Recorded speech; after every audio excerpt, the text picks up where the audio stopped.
নবীকে খুঁজতে খুঁজতে একটা সময় পাওয়া গেল পাহাড়ের চূড়ার উপরে আল্লাহ নবী সিজদায় পড়ে আছে।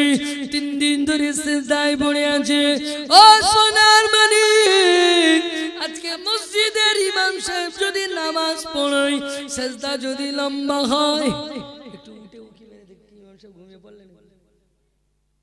এরকম মুসল্লি আছে তো কিছু নাকি, উঁচু যেতে লেট হয় একটু উকি মেরে দেখবে কি বাবা লেট আছে কেন, ইমাম সাহেব ঘুমিয়ে পড়লে নাকি। আর নবী কদিন সিজদা পড়ে আছে? 3 দিন। একাধারে খাওয়া নাই, কিচ্ছু নাই, সিজদায় পড়ে আছে, শুধু সিজদা, সিজদায় পড়ে কাঁদছে। আমরা 2 মিনিট সিজদা করতে পারি। আল্লাহ নবী বিশ্ব নবী জনাবে মুহাম্মদুর রাসূলুল্লাহ সাল্লাল্লাহু আলাইহি ওয়াসাল্লাম ওই সময়তে দেখতে পাগল আল্লাহ নবী সিজদার পড়ে আছেন। আল্লাহ নবীকে হযরত আবু বকর হুজুর চলে আসলেন। ইয়া রাসূলুল্লাহ, ইয়া হাবিবাল্লাহ, হুজুর একটা বারের জন্য উঠে পড়ুন, হুজুর একটা বারের জন্য মাথাটা তুলুন। আল্লাহ নবী মাথাটা তোলে না। হযরত উমর ফারুক ডাক দিলেন, আল্লাহ নবী মাথাটা তোলে না। আল্লাহ নবীকে সবাই ডাক দিচ্ছেন, আল্লাহ নবী মাথাটা তুলছে না। হযরত আবু বকর চলে আসলেন। ইয়া রাসূলুল্লাহ, ইয়া হাবিবাল্লাহ, হুজুর আমি আবু বকর জানিয়ে দিলাম ইসলাম গ্রহণের পর থেকে নিয়ে আজ পর্যন্ত যত ইবাদত করেছি, যত আমল করেছি, সমস্ত ইবাদত আমল আপনার উম্মতের উপরে কুরবান হোক। আপনি একটা বার মাথাটা তুলুন। সমস্ত আমল ইবাদত আপনার উম্মতের উপরে ছেড়ে দিলাম। নবী সিজদায় পড়ে কি বলছেন? ইয়া রাব্বি হাবলি উম্মতি, ইয়া রাব্বি হাবলি উম্মতি। আমার উম্মতের উপায় কি হবে? নিজের জন্য কোনোদিনও কাঁদেনি, নিজের জন্য কোনোদিনও কাঁদেনি। সারাটা জীবন গরিবানা হালাতে, পৃথিবীতে যতদিন হায়াতে ছিলেন গরিবানা হালাতে ছিলেন, নিজের জন্য কোনোদিনও কিছু চাইনি। গরিব সাহাবাদেরকে বাইতুল মাল থেকে মাইনের বেতনের ব্যবস্থা করে দিতেন, কিন্তু নিজের জন্য নিতেন না। এমন দয়ালু নবী ছিলেন। আল্লাহ নবী বিশ্ব নবী জনাবে মুহাম্মদুর রাসূলুল্লাহ সাল্লাল্লাহু আলাইহি ওয়াসাল্লাম নবী আমার মাথাটা তোলে না। হযরত ওমর ফারুক আসলেন। ওমর ফারুক জানালেন, হুজুর আমার জীবনে সমস্ত ইবাদত আমল আপনার উম্মতের উপরে কুরবান হোক, আপনি একটা বার মাথাটা তুলুন। আল্লাহ নবী মাথাটা তোলে না। উসমান হুজুর চলে আসলেন, হুজুর আমার জীবনের আমল ইবাদত আপনার উম্মতের উপরে কুরবান হোক, আপনি মাথাটা তুলুন। আল্লাহ নবী মাথাটা তোলে না। আলী কাররামাল্লাহু ওয়াজহু চলে এসেছে, হুজুর আপনি ওঠেন। আমার জীবনের যত আমল রয়েছে সমস্ত আমল ইবাদত আপনার উম্মতের উপরে কুরবান হোক, আপনি একটা বার মাথাটা তুলুন। আল্লাহ নবী মাথাটা তোলে না। ও সোনার মানিক, কানটা খুলে শুনে রেখে দেন।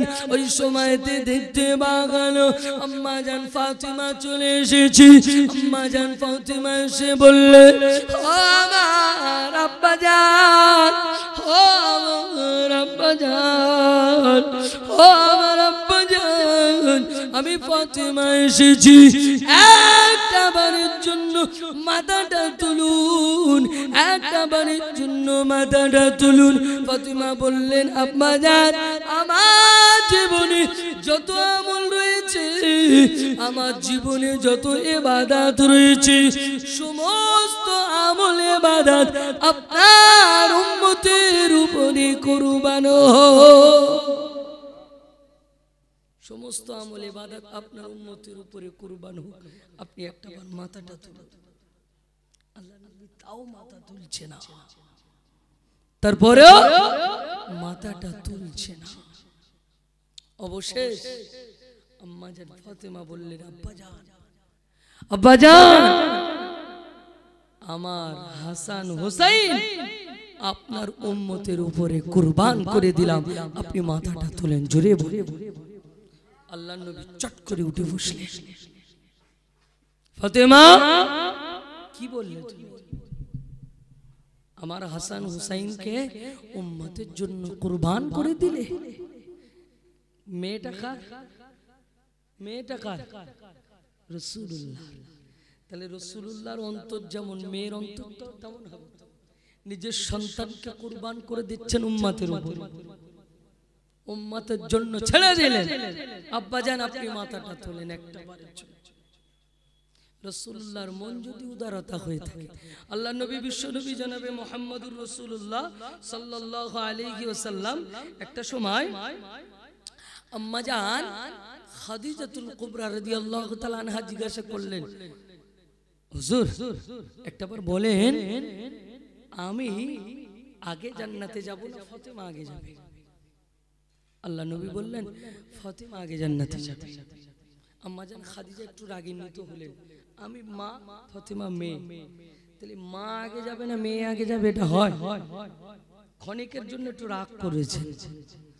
আল্লাহ নবীকে প্রশ্ন করলেন, হুজুর কি ব্যাপার, মেয়ে আগে যাবে মা আগে যেতে পারবে না?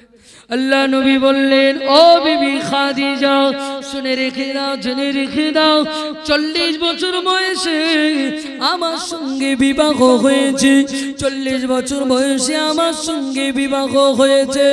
ও বিবি খাদিজা এই 40 বছর আগে তুমি তো একটা ব্যবসা করতে, বিভিন্ন মানুষের সঙ্গে ওঠা বসা করতে, পর পুরুষের সঙ্গে কথাবার্তা বলতে, ব্যবসার সূত্রে লেনদেন করতে, কথাবার্তা বলতে, ওঠা বসা করতে, কিন্তু না না না না আমার ফাতেমাকে পৃথিবীর কোনো গায়ের মাহরাম এখনো দেখিনি।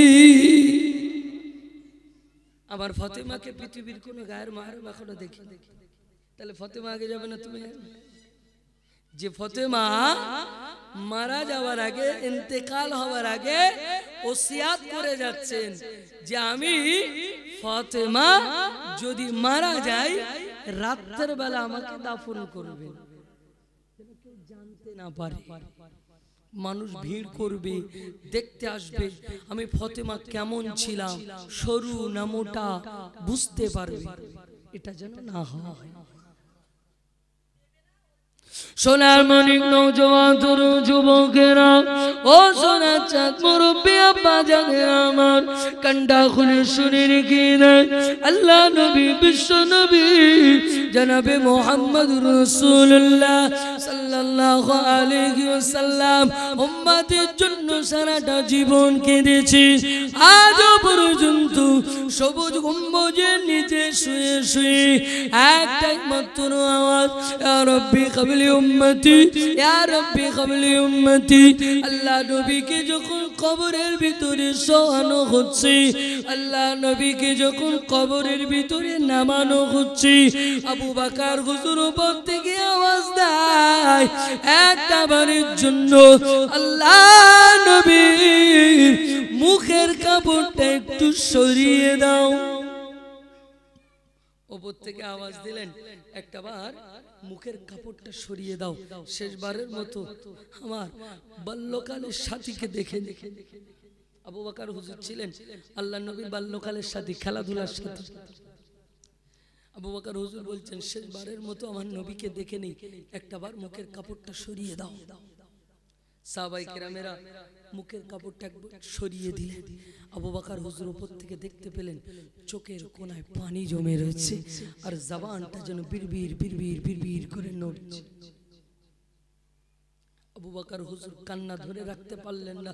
উপর থেকে যে সাহাবীটা আল্লাহর নবীর মাথাটা বুকের সঙ্গে জড়িয়ে ধরে রেখেছে তাকে বললেন একটাবার রাসূলুল্লাহর জবানের কাছে কানটা লাগিয়ে দাও। দেখো না আমার নবী যেন জবানটা বিড়বিড় করে নড়ছে। আল্লাহ নবী জবানের কাছে কানটা লাগিয়ে দিলেন, একটা মাত্র আওয়াজ বার হয়, ইয়া রাব্বি ক্বাবলি উম্মতি, ইয়া রাব্বি ক্বাবলি উম্মতি, ইয়া রাব্বি ক্বাবলি উম্মতি। ও সোনার মানিক, যে মানুষটা 63 বছর আপনার জন্য কেঁদেছেন, কবরে শুয়ে পড়বেন তখনও আপনার জন্য কাঁদছেন।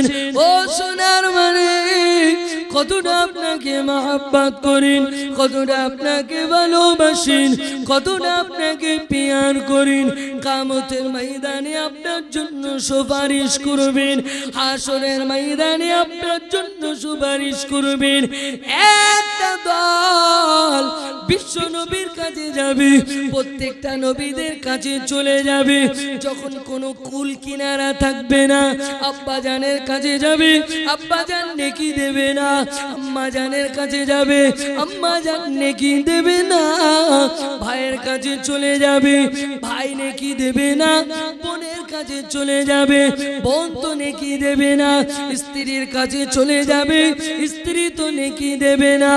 ও সোনার মানিক, ওই সময়তে তারা আলোচনা করবে, চলো না একটা বার আমাদের আদি পিতা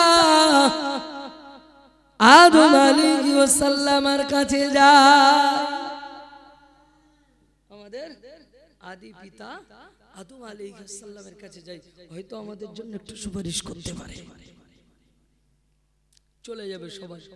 আদম আলাইহিস সালামকে গিয়ে যখন বলবেন, আদম আলাইহিস সালাম ওই সময়তে বলবেন, আমি তো নিজের জন্য ব্যস্ত, আমি তো আল্লাহর কাছে ভুল করেছি, না জানি আল্লাহ ক্ষমা করবেন কি না জানি আল্লাহ ক্ষমা করবেন কিনা, আমি তোমাদের জন্য কি সুপারিশ আর শাফাত করব, চলে যাও, আমি পারবো।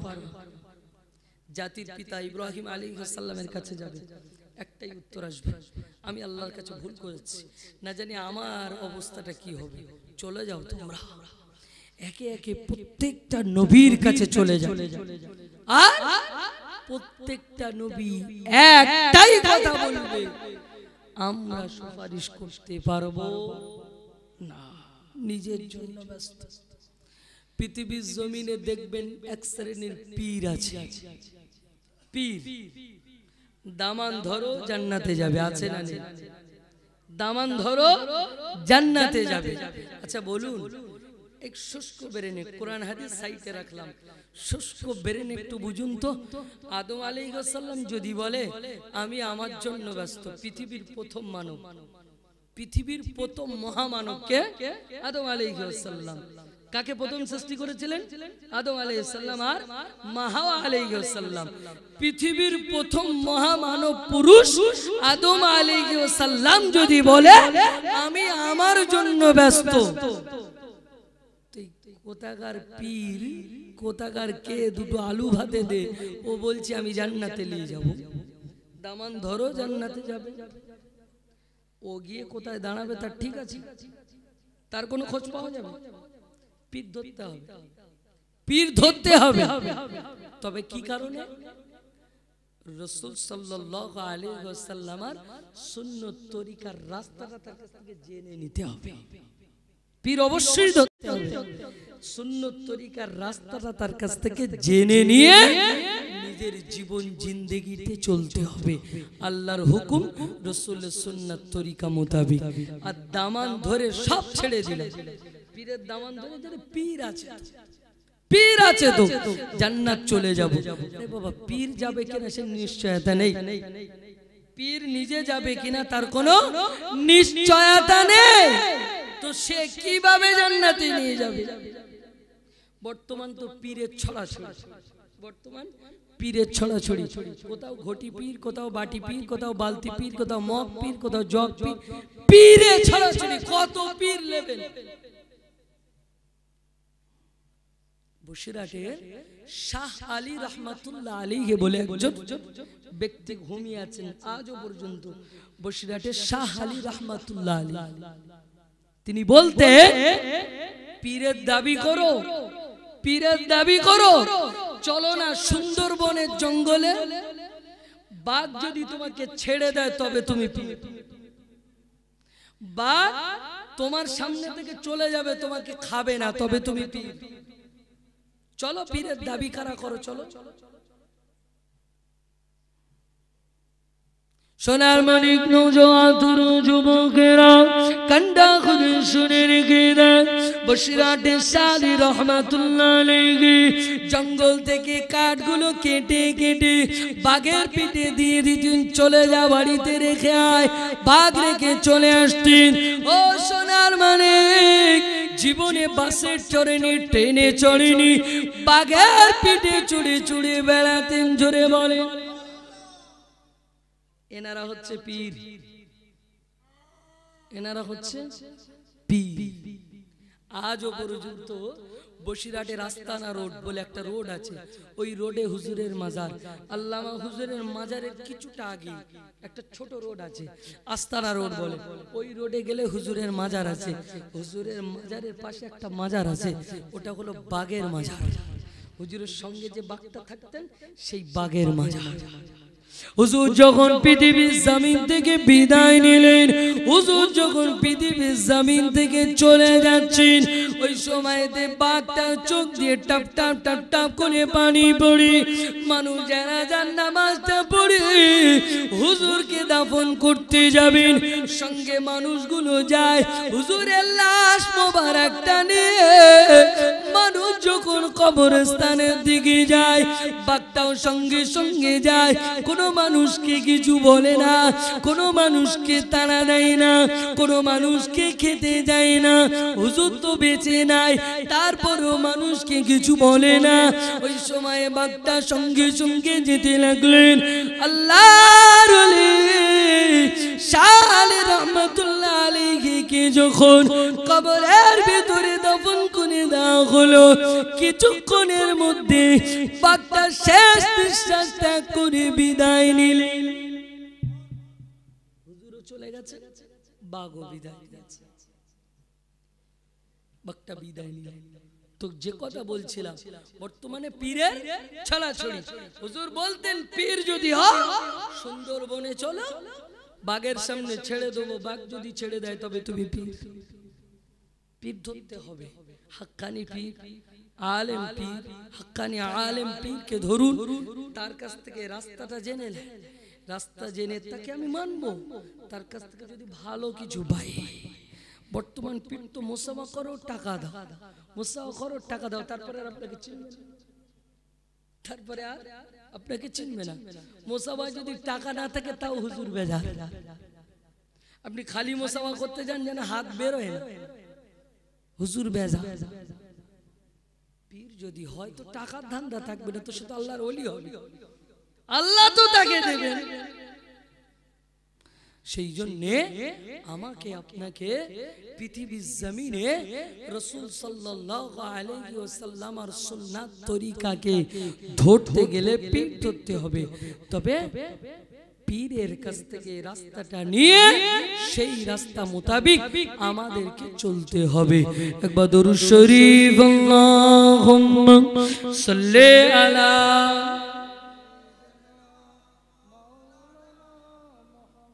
ওয়ালা আলি সাইয়্যিদিনা हरा गुंबद जो देखोगे ज़माना भूल जाओगे, अगर तिबाक जाओगे तो आना भूल जाओगे। हरा गुंबद जो देखोगे ज़माना भूल जाओगे, अगर तिबाक जाओगे तो आना भूल जाओगे। नहीं तेरा हो ज़्यादा चार सितारों अपने रंग तो पर, नहीं तेरा हो ज़्यादा चार सितारों अपने रंग तो पर, मेरे आका को देखोगे चमकना भूल जाओगे, अगर तैबा को जाओगे तो आना भूल जाओगे।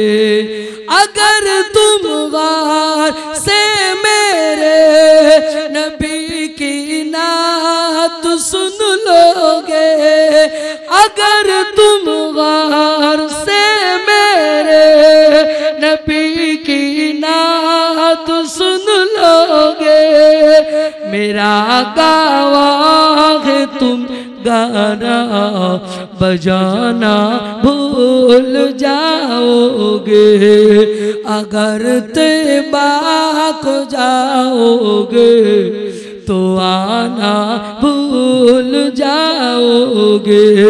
हरा गुंबदे जो देखोगे ज़माना भूल जाओगे। तकबीर नारे तकबीर, आरो जोरे दन्ना नारे तकबीर।